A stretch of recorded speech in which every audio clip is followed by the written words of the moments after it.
भ्रमिते भ्रमिते यदि साधु संग पाय सब तेजी तबे तेहों कृष्णेर भजय। 60 अर्थ कइलु सब कृष्णेर भजने সেই অর্থ হয় এই সব উদাহরণে।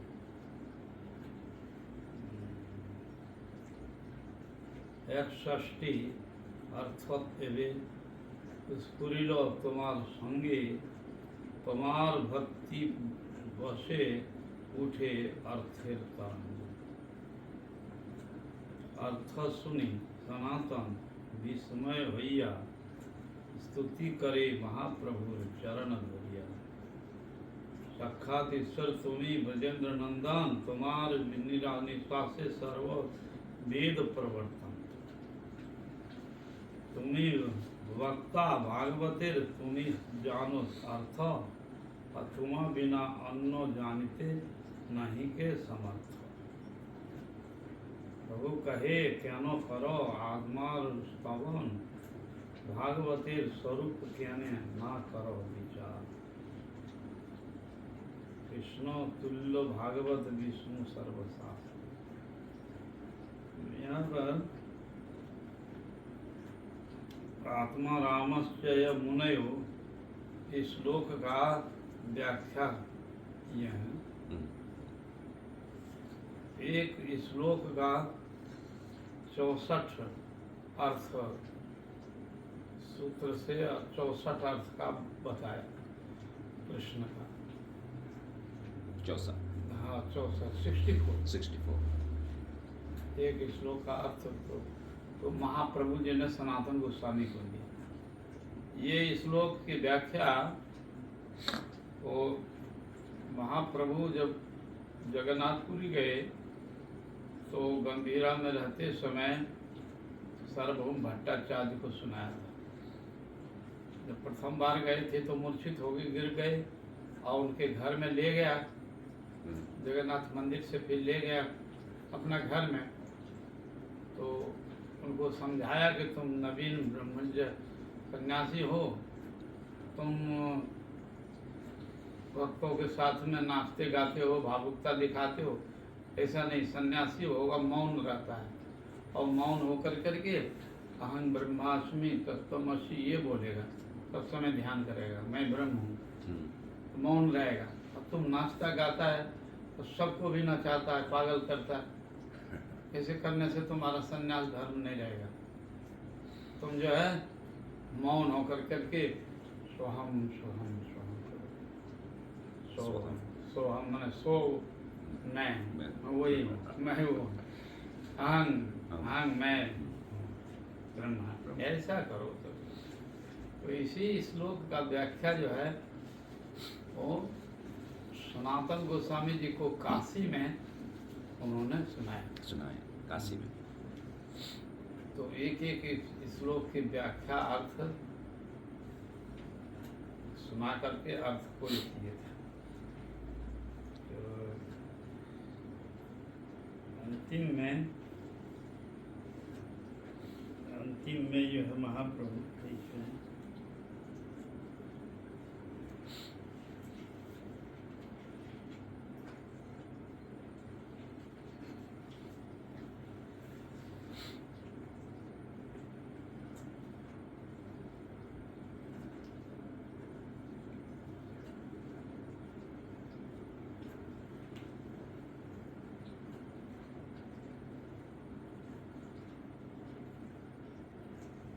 एक अर्थ का है। श्लोक का अर्थ जो है कुछ व्याकरण इत्यादि के अनुसार से दिया गया है कि वो ये तत्वपूर्ण है। तो बहुत से जो है शब्दों का व्याख्या करते हैं।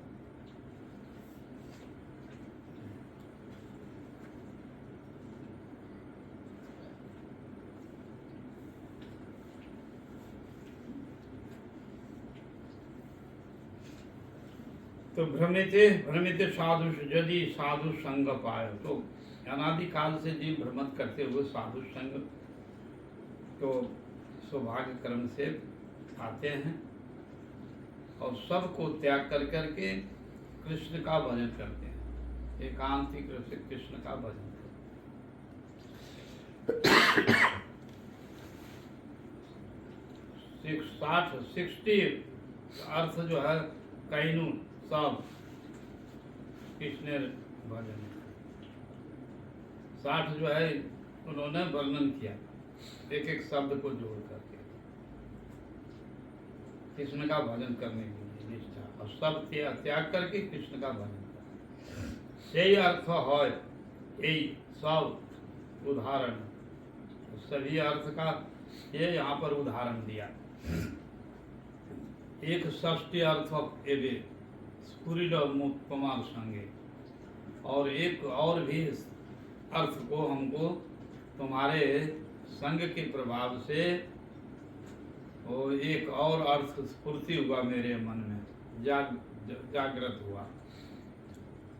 तो भगवान यानी कि सनातन गोस्वामी जी के संग से एक अर्थ और भी उदित हुआ। तुम्हार भक्ति बसे उठे अर्थेर तरंगे, तुम्हारे भक्ति के प्रभाव से मुझे एक अर्थ और उठ गया तुम्हारे प्रभाव से। अर्थ सुनी सनातन विस्मित तो हैया, स्तुति करे महाप्रभु चरण धोरिया। जब स्तुति होने लगा तो सनातन गोस्वामी जी ने विस्मित होकर करके महाप्रभु जी के चरण को पकड़ करके और वो कहने लगे, साक्षात ईश्वर तुम ही बजेंद्र नंदन, आप साक्षात कृष्ण हैं, बजेंद्र नंदन हैं। तो तुम्हारे निश्वास से सर्व वेद परिवर्तन, और तुम्हारे निश्वास से ही ये समस्त वेद निकला है, वेद प्रकाशित हुआ है तुम्हारे निश्वास से, मुँह से। हाँ, मुँह से। धर्मो साक्षात भगवत प्रणीतम, तो भगवान के मुख से ही ये वेद इत्यादि निकला है, सब कुछ ब्रह्म। तो वही अर्थ को स्वयं ही कर रहे हैं। तुम्हारे निश्वास से, निश्वास जब छोड़ते हैं ना तो वेद प्रकट होता है। ब्रह्मा का फिर सृष्टि होती है और ब्रह्मा जन्म लेता है, और ब्रह्मा को फिर पढ़ाते हैं 4 वेद उनको। तो कहते हैं कि तुम्हारे निश्वास से सर्व वेद परिवर्तन, तुम्हारे निश्वास से ही परिवर्तन हो जाता है। तुम्हें वक्ता भागवत, तुम्हें जानो अर्थ, और आप भागवत का वक्ता हैं, लेक्चर देते हैं आप, और तुम ही इसका अर्थ समझ सकते। तुमा बिना अन्नों जानीते नहीं के समर्थक, तुम्हारे बिना ये अर्थ को कोई भी नहीं जानता है। कोई नहीं जानता है। तो फिर महाप्रभु जी कहते, प्रभु कहे क्या नो करो हमारा स्तवन, क्यों हमारे स्तव वंदना करते हो।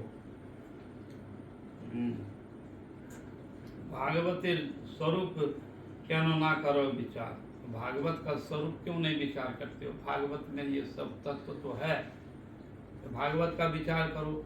हमको तो क्यों स्तव स्तुति कह रहे हो।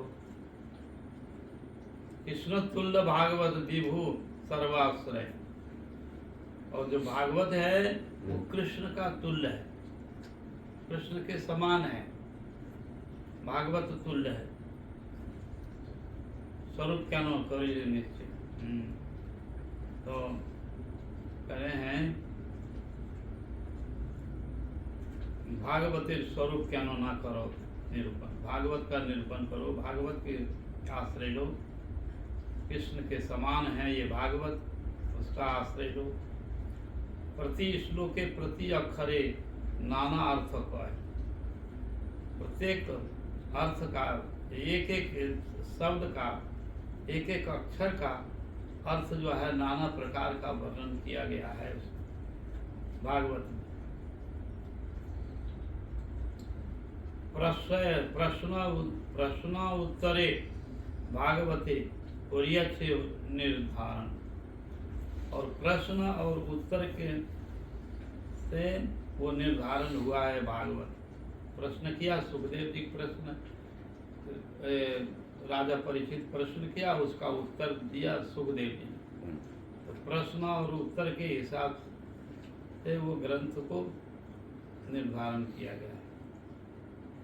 जहार श्रवणे लोके लागे चमत्कार, जिसके श्रवण से ही लोगों को चमत्कार हो जाता है, चमत्कार होता है कि कैसा है वो इसमें। ऐसे जो है भागवत का श्लोक, प्राचीन कृत श्लोके शिव वाक्वाचे अहं वेति सुको वेति व्यासो वेति नो वेति वा भक्त्या भागवता ग्राह्यम नो बुधय नो चोटिकाया। तो चैतन्य महाप्रभु जी ने पहले तो एक प्राचीन कृत ये श्लोक है, शिव जी कह रहे हैं, शिव जी कह रहे हैं कि अहं वेति, मैं, हम जानता हूँ भागवत का तत्व को मैं जानता हूँ। सुको वेति, सुखदेव जी जानते हैं। हाँ सुखदेव जानते हैं। व्यासो वेत्ति नो वेत्ति वा, व्यास जानते हैं कि नहीं जानते नहीं का। ये कौन व्यास है? तो सुखदेव गोस्वामी जी के पिता जो है व्यास जी, तो वो व्यास नहीं, यहाँ दूसरा व्यास। ये जो व्यास है तो ये तो व्यासदेव तो सुखदेव को सिखाया है, तो ये तो जानते ही हैं, ये तो जानते ही रहते हैं। क्यों? तो अपने पुत्र को वो भागवत सिखाया व्यासदेव, तो ये व्यास नहीं। जो परवर्ती काल में आने वाला जो व्यास है, जब आने वाले जो है वो व्यास भागवत पाठ करते हैं ना, व्यास असल भागवत की व्याख्या करते हैं, तो वो जानते हैं कि नहीं जानते हैं, उनको भी व्यास कहता है। ये व्यास गद्दी है, यहाँ बैठ करके जो विस्तार करता है उसको व्यास कहते हैं। तो कहते हैं कि वो जानते हैं कि नहीं जानते हैं, तो नहीं है। और वो बहुत बुद्धि, टीका टिप्पणी और विद्वता पांडित्य के द्वारा वो नहीं जान पाएगा। तो शिव जी स्वयं अपने मुख से कह रहे हैं कि अहं वेति, मैं जानता हूँ। अहं मैं वेति, सुख को वेति, सुखदेव जी जानते हैं। अर्थात ये जो वेद व्यास है, कृष्ण दैपन वेद व्यास, वो तो जानते ही, वो तो उनका गुरु है, तो गुरु का तो शिष्य बोलते हैं, ये सुखदेव जानते हैं। किंतु व्यासो नो वेति वा, वो और जो नीचे वाला जो व्यास होंगे वो जानते हैं कि नहीं जानते हैं भगवत तत्व को, तो पता नहीं है। तो व्यासो वेति नो वेति वा। हाँ, तो भक्त्या भागवता ग्राह्यम, भक्त्या भागवता ग्राह्यम नो बुधयो नो टीकाया। भक्त्या का भाग जो है वो जानते हैं कि नहीं जानते हैं, तो नहीं है।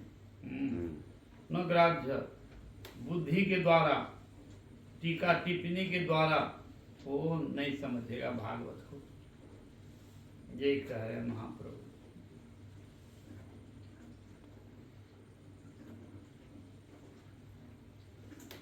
ब्रही योगेश्वर कृष्ण ब्रह्मणे धर्म वर्णनी स्वयं कंठा अधुनोत्पेतम धर्म कम शरणागतः।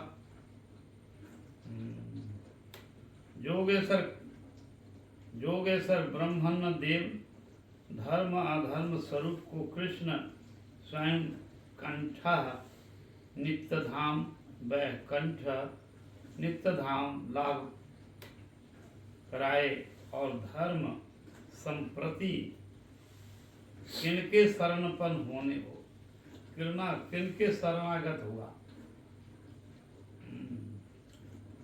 वही योगेश्वरम।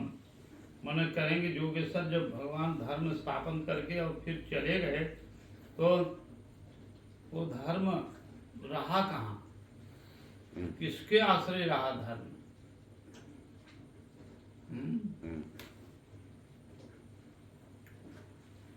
तो कहते हैं कि कंठ धर्म जो है कहाँ शरणम, किसके शरणागत हुआ? तो कहते हैं कि नित्य धाम लाभ करने के बाद चले गए नित्य धाम, तो शरणागत हुए किसके पास?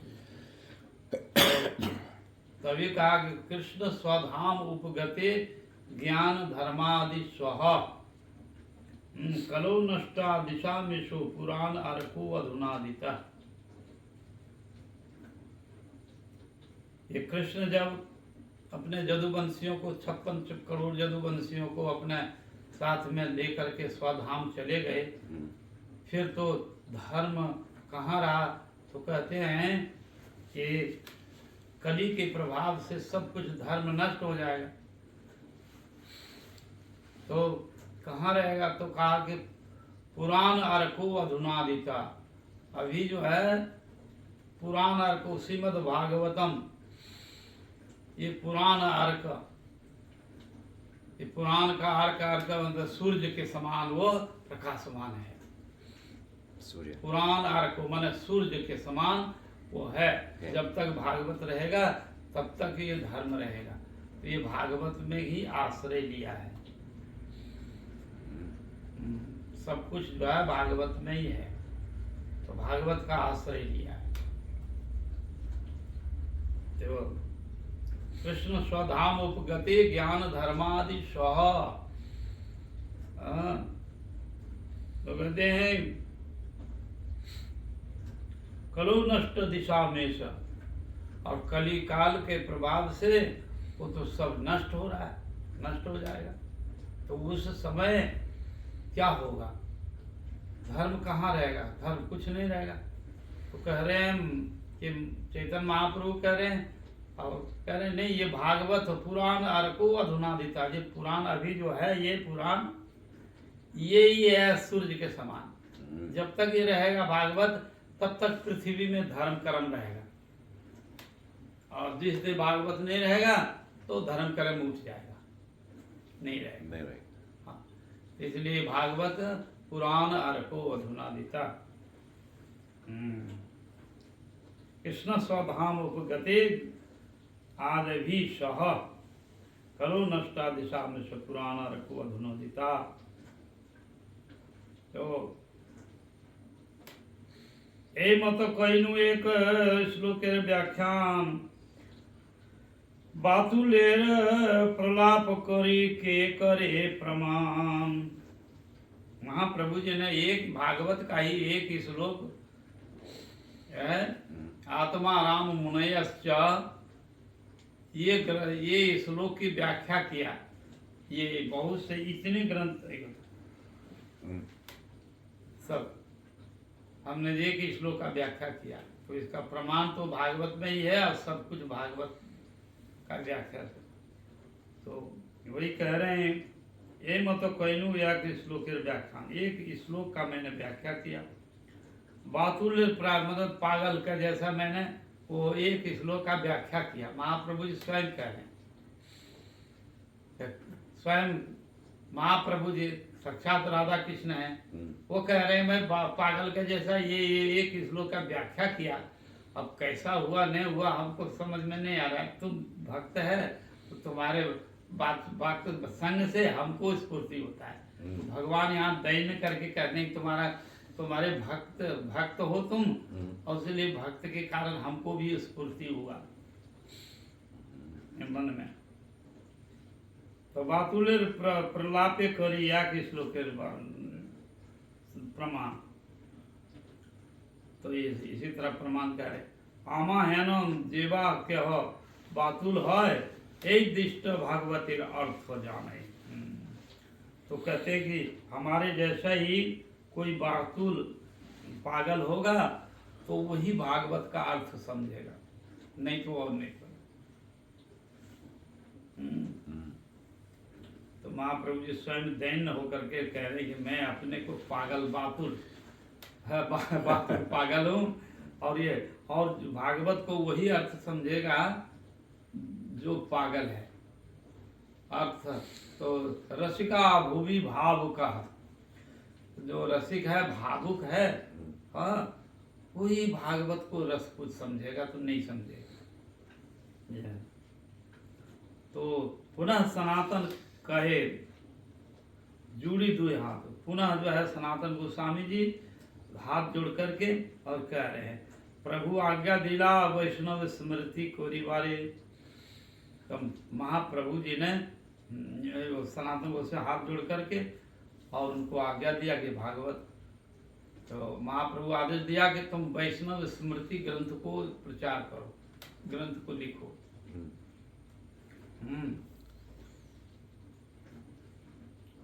तो प्रभु आज्ञा दिला वैष्णव स्मृति कोरिवारे, वैष्णव स्मृति करने के लिए मुझे आदेश दिया। मुई नीच जाति किछुई न जानी विचार। तो महाप्रभु जी से कह रहे हैं कि मैं अत्यंत नीच जाति हूँ और कुछ भी मैं विचार करने का मुझे बुद्धि विवेक नहीं है। तो मोह होते कैसे है स्मृति प्रचार, और मेरे द्वारा ये स्मृति शास्त्र कैसे प्रचार होगा। अब तो प्रचार नहीं कर पाएंगे, हम असमर्थ हैं। सूत्र करी दिशा यदि करो उपदेश, तब कहा कि आप सूत्र रूप में आप बोलिए कुछ। सनातन गोस्वामी ने हाथ जोड़ महाप्रभु से कहा कि सूत्र रूप में कुछ आप बोलिए, तो फिर हम उसको विस्तार करके बताएंगे कुछ। हाँ, तो ये आप बोलिए। तब महाप्रभु जी ने अपने से ही है विचार सूत्र रूप में बोलते गए। यहाँ पर अपने करो यदि हृदय प्रवेश, और मेरे हृदय में आप बैठ करके अपने यदि आप बोल स्मरण कराएंगे तभी होगा, नहीं तो हमारे बस की नहीं है। पवित्र दिशा खुरे मो नीच अधम है, तभी आपकी कृपा से ही वो मैं नीच अधम हूँ तो स्फुरेगा, तब हम कुछ हृदय में आएगा तो हम लिखेंगे। ईश्वर तुम्हें जे करा हो सही सिद्ध है, और आप परम ईश्वर हैं, स्वतंत्र हैं। आप जो कराएंगे और जो बुलवाएंगे वही मैं बोलूँगा, मेरे नहीं। प्रभु कहे जे कोरिते करी लिया कोरी बात तुम मान, कृष्ण से ही तुमा कराई वेश पूर्ण। तो महाप्रभु जी कह रहे हैं कि जब तुम जो भी मन बनाएगा कि ये करेंगे, तो उस समय कृष्ण तुमको स्फूर्ति करा देंगे, स्फूर्ति करा देंगे, और वही तुम जो है लिखना। ईश्वर तुम्हें जे कराए वे सही सिद्धि है, तो सिद्ध हो जाएगा। हाँ, प्रभु कहे जे कोरिते कोरी बात विमान, कृष्ण ने सही तुम्हार कराई वे स्फूरण, वही जो है स्फूर्ति होने लगेंगे जब तुम सोचोगे कि ये करना चाहिए। तथापि ये सूत्र सुनो दिग्दर्शन, फिर भी महाप्रभु जी कहें कि दिग्दर्शन थोड़ा सा मैं दिशा देता हूँ, आप श्रवण करो, सुनो। स्वकारण लिखी आदो गुरु आश्रय तो सबसे पहले लिखो आदो गुरु पदाश्रय, गुरु का पदाश्रय करना चाहिए। मंत्र दीक्षा लेकर के, और जो आदेश निर्देश शास्त्र के अनुसार तो उसको भजन करने का नहीं, तो गुरु पदाश्रय करना है। और गुरु लखन शिष्य लखन पहाड़ परिखन सेव्य भगवान सर्वशास्त्रे विचरण, और जो है उनका सेव्य जो भगवान है उनका सर्व मंत्र विचार करना चाहिए। भगवान का मंत्र इत्यादि जो विचरण है उसमें से मंत्र अधिकारी, मंत्र सिद्धा आदि शोधन, मंत्र का अधिकारी, मंत्र का सिद्धि का शोधन, और दीक्षा प्रातः स्मृति, दीक्षा मंत्र जो आप करना, और प्रातः स्मृति स्तव स्तुति, और कृत कृत जो है वैष्णव का शौच आचमन, और शौच आचमन इत्यादि करके, और दंत धावन, स्नान, संध्या आदि बंधन, संध्या काल में वो बंधन करने का विधि दिया। गुरु सेवा, ऊर्ध्वपुंड चक्र आदि धारण, और ऊर्ध्वपुंड तिलक, ऊर्ध्वपुंड तिलक धारण करना चाहिए। हाँ, चक्र आदि धारण। अच्छा, और गोपी चंदन माला धीति, ये सब वैष्णवों का चिन्ह, गोपी चंदन लगाना चाहिए। धीति तुलसी आरोहण, तुलसी का सेवा, तुलसी को तोड़ कर करके भगवान के चरणों में अर्पण करना, ये तुलसी का आरोहण है। और वस्त्र पीठ गृह संस्कार, वस्त्र पीठ मतलब जो है भगवान का आसन है, तो सुबह उठ करके इसका संस्कार करना चाहिए। ये उपदेश दिया कि इसको संस्कार करना चाहिए प्रातः काल उठ कर करके भगवान। तो वही कह रहे हैं वस्त्र पीठ, पीठ मतलब जो है वो सिंहासन है ना, सिंहासन है। हाँ सिंहासन है, तो उसको करना, और भगवान के वस्त्र को ये फूल इत्यादि सबको साफ करके फिर नया फूल देना है, वस्त्र श्रृंगार करना है ठाकुर जी को। तो ये बस है। तो गोपी चंदन माला स्मृति तुलसी पर्व आरोहण, वस्त्र पीठ गृह संस्कार, और गृह संस्कार जो है क्लीन करना, ये सब सेवा काम में ये सब करना है। ये भी भक्ति के अनुकूल है, ये भी भक्ति का अनुकूल है, जो भगवान के अच्छा विग्रह और ये सेवा करना, ये भक्ति का अनुकूल है। तो इसी तरह कहते वस्त्र पीठ गृह संस्कार, अपना गृह मंदिर, और कृष्ण प्रबोधन, और कृष्ण को प्रबोधन, फिर सुबह हम तो मंगलारती करते हैं, स्तव स्तुति करते हैं, जय ध्वनि देते हैं, ये भगवान को प्रबोधन करना, और अपने को दीनहीन भाव मान करके प्रभु ऐसा भाव रख करके उनको प्रबोधन करना।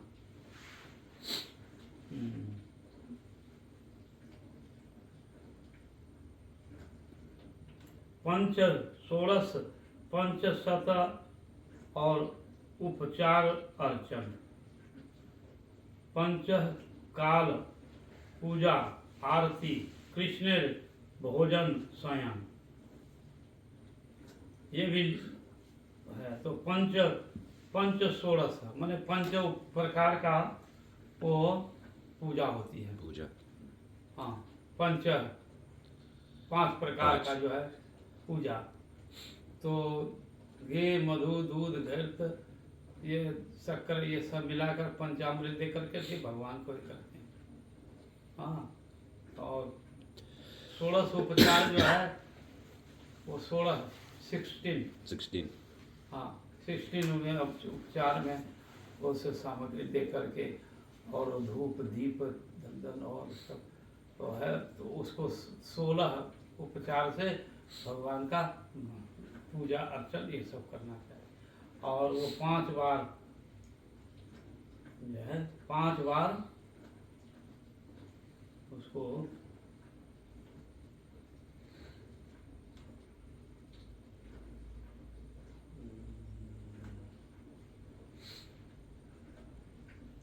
तो 16 रूप में भगवान का उपचार करना चाहिए, और 5 काल में पूजा करना चाहिए। 5 काल में मतलब जो है सुबह 5 बजे आरती हुआ, इसके बाद में फिर आरती करके उसको सब कुछ हटाकर फिर बाल्य भोग में दिए, भगवान को जगाए, मंगल आरती किए, जगाए, भोग दिए, तो 5 बजे तो उसको हो गया। इसके बाद में फिर 7-8 बजे जो है अपना वो सब करके सब हटाकर बर्तन मल के धो धा कर फिर भगवान का अर्चन पूजा किए, अर्चन पूजा किए। तो ये अब फिर भोग दिया, फिर भोग दिया 8 बजे। 8 बजे। और हाँ भाई, तो 5 बजे भोग मंगला आरती ऐसे देकर फूल वूल हटा दिया, एक तरह भोग दे दिए थोड़ा सा भगवान को। इसके बाद में फिर उसको फिर पूजा बृहद रूप से फूल माला ये सब गूंथ करके सब कुछ रेडी करके और उनको भगवान को दिया और स्नान कराया, श्रृंगार किया। तो ये 8-9 बजे के भीतर एक भोग हो गया, भोग भी दिए। फिर इसके बाद में फिर लॉन्च में 12-1 बजे तो 3 बार हो गया। फिर 1 बजे के बाद में साइन दे दिया ठाकुर जी को दोपहर में। फिर शाम को 4 बजे फिर जगाया भगवान को, जगा करके भगवान को कुछ जो है फल दिया, फूट दिए भोग। इसके बाद में फिर संध्या आरती हुई। संध्या आरती के बाद में तो पहले या बाद में भोग दे करके दिया। इसके बाद में फिर संध्या आरती हुई, सब किया। फिर स्वयं आरती कर दिया ठाकुर जी को, स्वयं आरती सोने के। हाँ, तो 5 बार हो गया। तो पंच षोड़श पंच, तो 5 काल में 5 टाइम में पूजा और आरती, पूजा और आरती, पूजा आरती। शयन आरती में भी छोटा सा दीप जलाएगा तो ऐसे आरती कर देगी थोड़ा सा। तो ये 5 टाइम में सेवा करना चाहिए। कृष्ण भोजन शयन, और कृष्ण का भोजन एवं शयन, शयन तक। तो 5 टाइम में, जो 5 टाइम में देना चाहिए पूजा। तो ये लिखा है यहाँ पर कि आप ये सब जो है लिखना। महाप्रभु जी ने ये सब स्वयं उपदेश किया सनातन गोस्वामी जी को। उसी को हरि भक्ति विलास में उन्होंने सनातन गोस्वामी जी ने लिखा। ये पूजा का पद्धति जो भी है सिस्टम, वो सिस्टम जो हरि भक्ति विलास में सनातन गोस्वामी जी ने लिखा, ये प्रकाशित किया सनातन गोस्वामी जी। तो ये सूत्र जो है महाप्रभु स्वयं बोल रहे हैं कि ऐसा ऐसा करना। मंत्र अधिकारियत, और ये कह रहे हैं कि पंच षोड़श पंच शत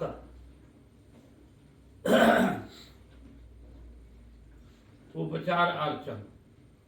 अर्चन बदल 5 प्रकार का है साधारण, तो फिर 16 है, और यहाँ पर पंच शत 500 प्रकार का पूजा है। पूजा 500 प्रकार का आइटम लेकर के, और वो बृहद रूप से पूजा होती है।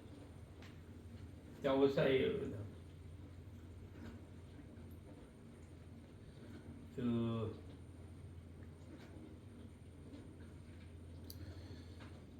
मूर्ति लक्षण, और शिव मूर्ति का लक्षण, शिव मूर्ति का जो है आप लिखना, मूर्ति का क्या क्या लक्षण है वो लक्षण भी बताया।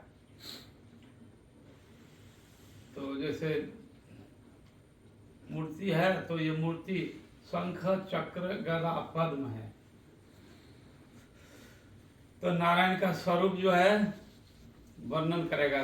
तो बहुत प्रकार का 24 प्रकार का भगवान के भू वैकुंठ में प्रकट हुए हैं अधोक्षज मूर्ति। तो पहले तो स्वाभाविक जो है शंख रहेगा, नहीं चक्र, चक्र हाथ में, नारायण के हाथ चक्र होता है, तो चक्र और शंख, शंखधार,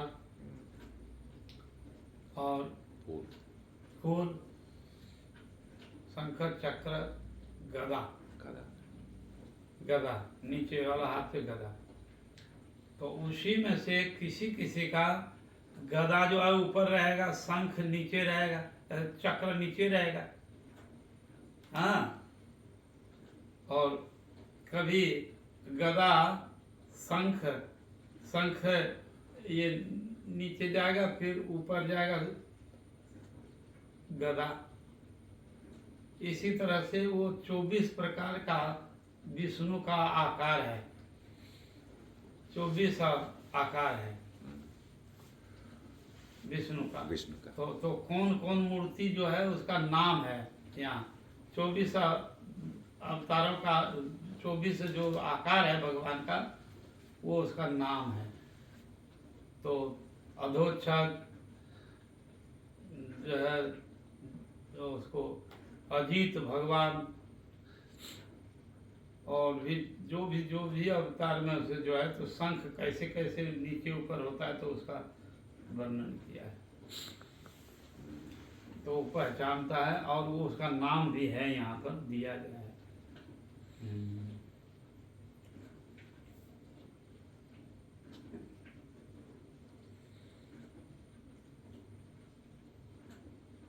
मूर्ति लक्षण, मूर्ति का लक्षण और सालाग्राम लक्षण।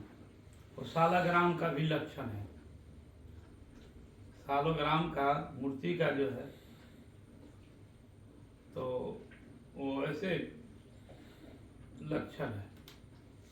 उसमें मत्स्य रूप में है, कूर्म रूप में है, बरहा रूप में है, हाँ, नारायण रूप में है।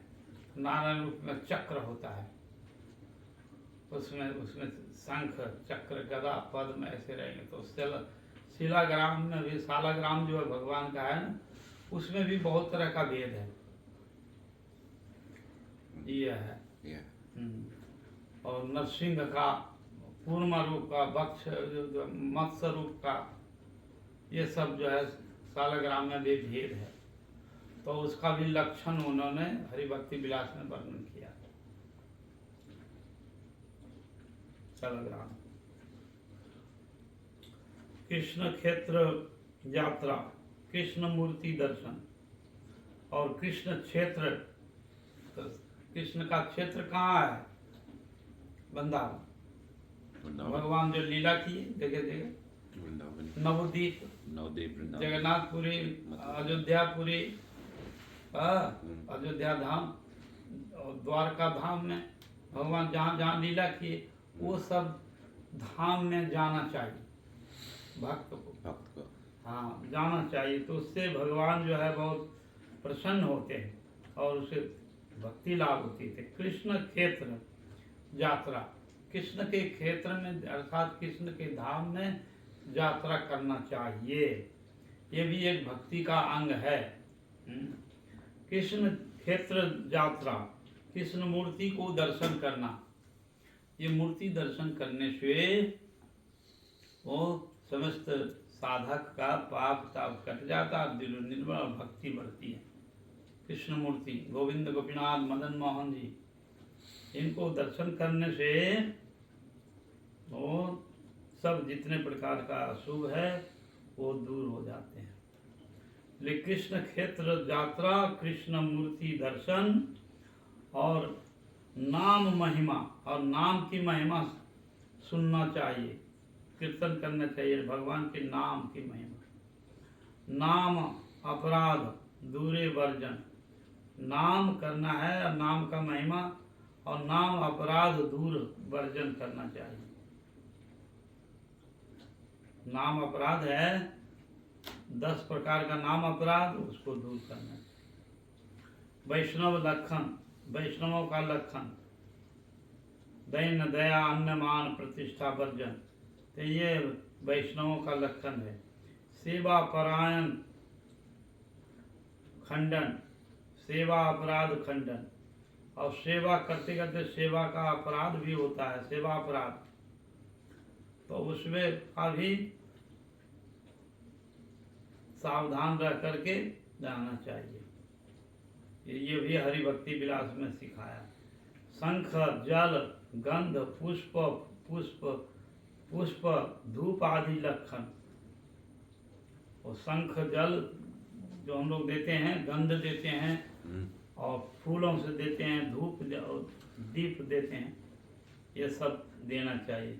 जप, स्तुति और भगवान का बैठकर सामने में भगवान का स्तव स्तुति और जप करेंगे, परिक्रमा करेंगे, नित्य प्रति परिक्रमा करें भगवान का मंदिर का, तो परिक्रमा करेंगे, दंडवती वंदन करेंगे और दंडवत प्रणाम करते हैं ना, तो ये भी ये स्मृति शास्त्र वर्णन है उसमें।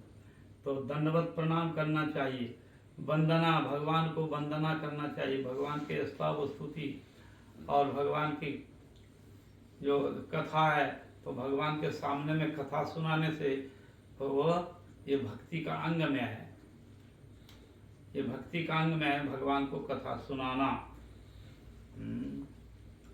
तो कहते हैं कि जप स्तुति, जप कर लिया भगवान के सामने, तो स्तुति करने लगे भगवान की, परिक्रमा किया मंदिर का, तुलसी का, और दंडवत, भगवान को साक्षात दंडवत करना चाहिए, वंदना करना चाहिए, भगवान का स्तुति वंदना है। ये 64 प्रकार की भक्ति के अंग में ये आता है। तो इससे भगवान जो है खुश होते हैं। दंडवती, प्रणति, परिक्रमा, स्तुति, जप, ये सब। पुनश्चरण विधि, कृष्ण प्रसाद भोजन और पुनश्चरण विधि, मतलब भगवान को फिर प्रसाद ऑफर करना, ऑफर करके कृष्ण प्रसाद भोजन करना, ये भक्त का भक्ति का अंग है। भगवान को अर्पण करके और फिर उसको प्रसाद को सेवा करना चाहिए और आस्वादन करना चाहिए। भगवान गोविंद किस तरह आस्वादन किए हैं मेरे पकाया हुआ भोजन को, ऐसा तो प्रसाद भोजन देना चाहिए। अनिवेदित तेज्य, वैष्णव निंदा आदि वर्जन, कहा कि अनिवेदित वस्तु को त्याग करना चाहिए।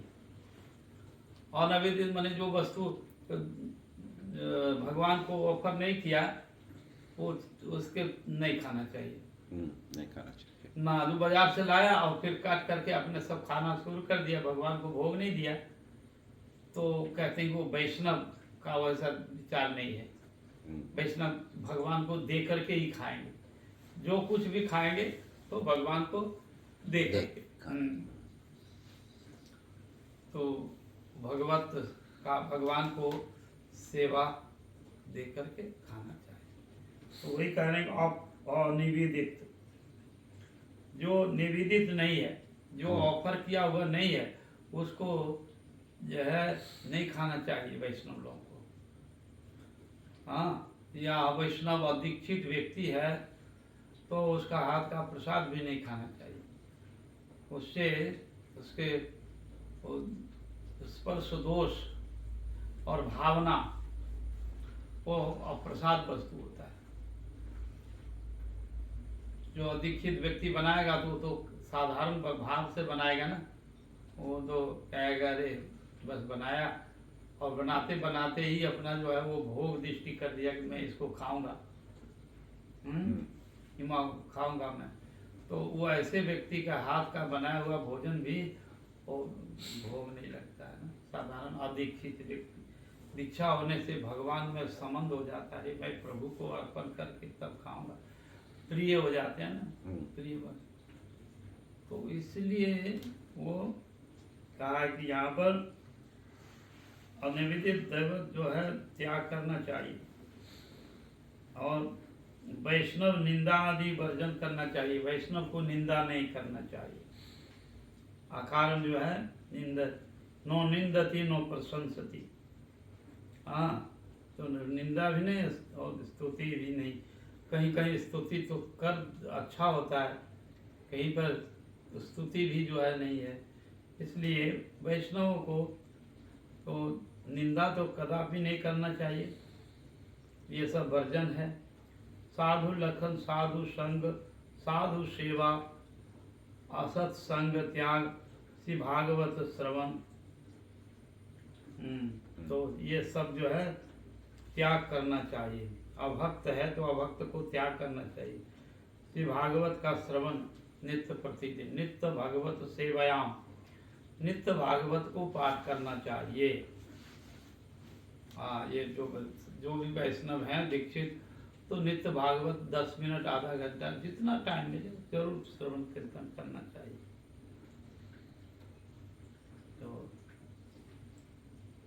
तो कहिनु सनातन प्रभुर प्रसंग।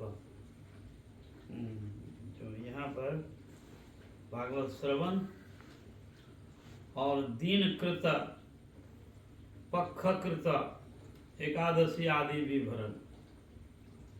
दीन कृत जो है इसमें, और पक्ष कृत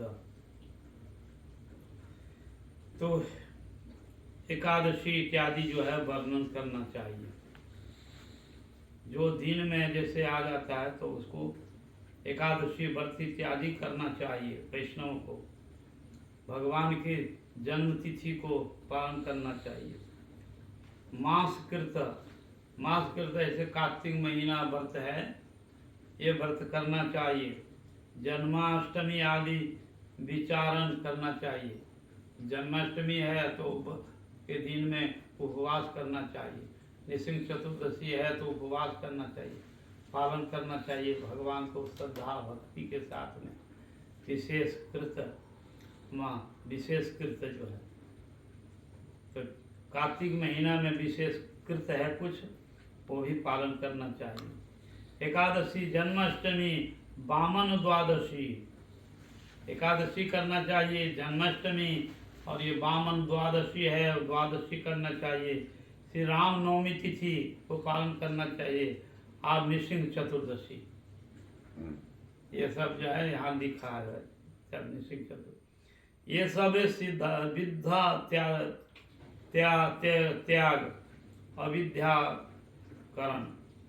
तो कहा कि ये विद्या और शुद्धा जो है, तो विद्या का अशुद्धा, जैसे सप्तमी युक्त जन्माष्टमी नहीं करना चाहिए, 10वीं युक्त एकादशी नहीं करना चाहिए। तो ये सब भी कहा कि अलग अलग से विधि विधान लिखना। आप सनातन गोस्वामी जी को चैतन्य महाप्रभु जी कह रहे हैं।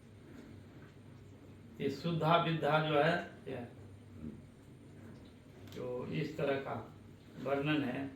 कोई लोग एकादशी तो करते हैं, किंतु एकादशी के समय टाइम से पारण नहीं करते हैं, तो उनका फल जो है नहीं मिलता है। हाँ, जितना मिलना चाहिए। इस तरह तो ये भी सिद्ध त्याग अविद्याकरण। अच्छा, आकाराने दोष कैले भक्तिर भंज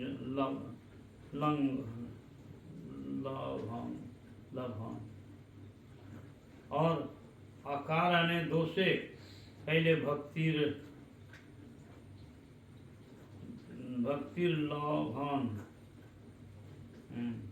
सर्वत्र प्रमाण देवे पुराण वचन, और भक्ति का जो है प्रमाण दे करके और उसको पुराण का प्रमाण देंगे। पुराण में जो प्रमाण है, तो पद्म पुराण, वैवस्वत, ये सब ब्रह्म वैवर्त पुराण, पुराणों का जो है प्रमाण दे करके और आप वचन जो है लिखिए। सर्वत्र प्रमाण दिवे पुराण वचन, सब जगह में पुराण के वचन को आप जो है प्रमाण दीजिएगा। शिव मूर्ति विष्णु मंदिर करण लखन, और शिव मूर्ति का प्राण प्रतिष्ठा करते हैं ना, विष्णु का मंदिर में, विष्णु का मंदिर का जो है वास्तु हिसाब से करना चाहिए। वो सब भी उसमें विधि लिखा है सनातन गोस्वामी जी ने। सामान्य सदाचार और वैष्णव आचार, और सामान्य जो सदाचार है, तो जो सात्विक वस्तु खाएंगे, राजोगुण तमोगुण त्याग करेंगे, समान, तो ये सर्व तो सामान्य सदाचार और वैष्णव आचार, कर्तव्य अकर्तव्य स्मार्त व्यवहार। और कर्तव्य और अकर्तव्य जो है तो स्मार्त विचार में, स्मार्त विचार में और वैष्णव विचार में ये अलग अलग आप विवेचन करें, आप लिखिएगा, लिखें। महाप्रभु जी आदेश कर रहे हैं। तो जैसे वो कोई आदमी यदि घर में मर गया तो उस समय वो लोग स्मार्त विचार में छुतका मान लेते हैं। पशु हो गया, छुतका हो गया, पवित्र हो गया, इस घर में अब पूजा पार्वण और ठाकुर सेवा पूजा नहीं होगा। कोई मर गया तो अशुभ मानने लगते हैं। ये स्मार्त विचार है। किंतु परमार्थ विचार में है कि वैष्णव के विचार से यदि घर में डेड बॉडी पड़ा है तो पर भी ठाकुर जी की मंगला आरती होना चाहिए। हाँ, भगवान की सेवा पूजा जैसे चलता वैसे ही चलना चाहिए। भगवान के नाम कीर्तन करना चाहिए। किंतु स्मार्त वाले कहेगा कि आप कुछ नहीं, पूजा बंद करो, भगवान का नाम गीता भागवत मत पढ़ना। हाँ, बंद, सब बंद, टोटल बंद कर देंगे। हाँ हाँ, ये सब तो ये बात है। तो यही स्मार्त विचार है ना। स्मार्त विचार में उनको टाइम हो गया। तो ये कर्तव्य अकर्तव्य जो है स्मार्त व्यवहार है, स्मार्त व्यवहार है। भगवान का पूजा नित्य होना चाहिए, नित्य होना। किंतु अपने जो है उनको 3 टाइम जो है वो चाय कॉफी, हाँ, अपना खाना 3 टाइम ठीक चलेगा, तो नहाना चलेगा। किंतु ठाकुर जी को नहाना धोना और उसको ऊपर करना, प्रसाद नहीं करेगा। बोले छुतका हो गया। तो कहेगा कि कोई तो जो है 13 दिन 15 दिन तक जो है वो नहीं देगा। कोई ऐसा है कि वो 1 वर्ष तक पूजा नहीं करेगा।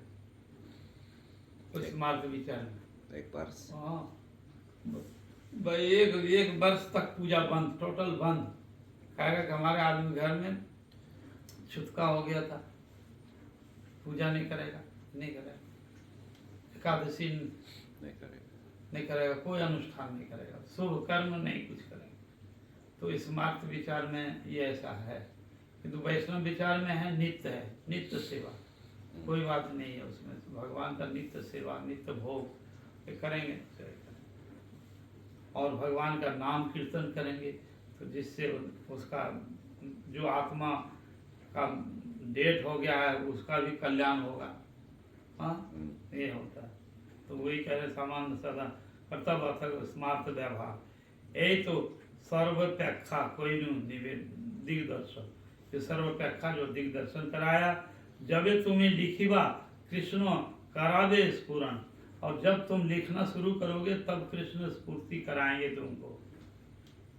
हाँ, यही तो कहिनु प्रभुर सनातन प्रसाद। और यही है ग्रंथकर्ता करेंगे सनातन प्रभु, महाप्रभु जी जो सनातन गोस्वामी को जो कृपा प्रसाद दिए, वही प्रसाद मैं यहाँ पर लिख रहा हूँ। कृष्णदास कविराज गोस्वामी जी कह रहे हैं। जबे तुम्हें तब कह रहे हैं जहाज, यही तो कहिनु प्रभु सनातन प्रसाद प्रसाद कृपा। अजहार श्रवण चित्ते खंडय अवसाद। और जिनके कृपा प्रसाद से सुन कर करके वो सब जो है संशय चित्त का जो है वो खंडन हो जाता है। निज ग्रंथ कर्णपुर लिखिया छे विचार, सनातन प्रभुर प्रसाद लिखिया छे लिखिया, हाँ, राखिया छे लिखिया, लिख करके रखे हैं कवि कर्णपुर, है उनका विचार है। तो ये सनातन गोस्वामी जी का विधि विधान से इस तरह भगवान के पूजा अर्चन करना चाहिए। बड़ी जाकर